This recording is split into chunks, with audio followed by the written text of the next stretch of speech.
My name's Dale Dekker. I'm a principal in the architecture, engineering, and planning firm of Dekker, Parrish, Sabatini, and I am one of the founders, owners, and principals of that firm. I grew up in Albuquerque, and my father was an architect and an engineer and practiced in Albuquerque since the early 1950s. He had his own firm. And, I worked in that firm as a gopher, running blueprints, filing, doing things before and after school for my dad. And quite frankly, I didn't know there was another job.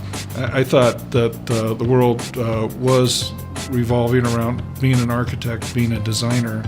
And obviously that was one of the major influences in my life as I was growing up in Albuquerque.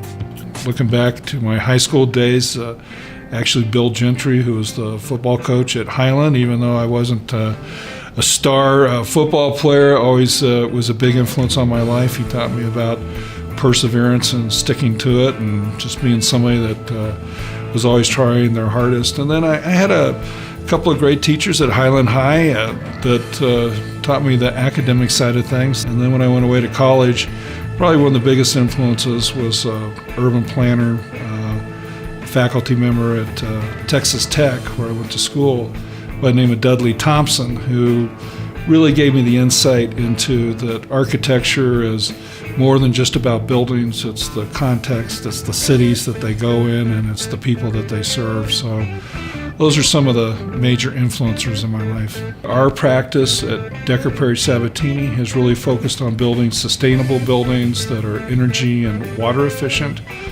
because that's the world that we're in today. We have a responsibility as professionals to pass on to the next generation the love of these things and the craft that goes into building buildings and contributing to our community in this kind of way.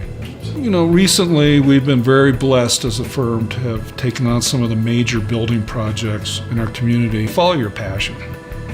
Do something in life that you're passionate about. And then don't be willing to settle for second best. Try your hardest, study your best, and really pursue your dreams and do it with passion, would be my advice.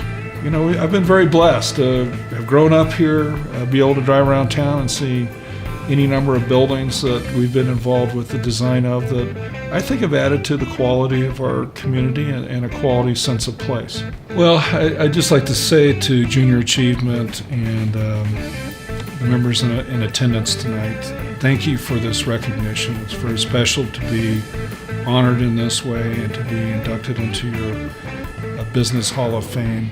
Again, for all that Junior Achievement does, I think that that's part of what we as a community have to do. We have to build a strong, viable private sector, and we need to continue to grow that. And the only way that's going to happen is through collaboration and bringing the next generation of leaders. And those leaders now are in our public schools, and we need them to be educated around the goals and values of Junior Achievement. And again, thank you very much for this honor, and we'll see you guys in the future.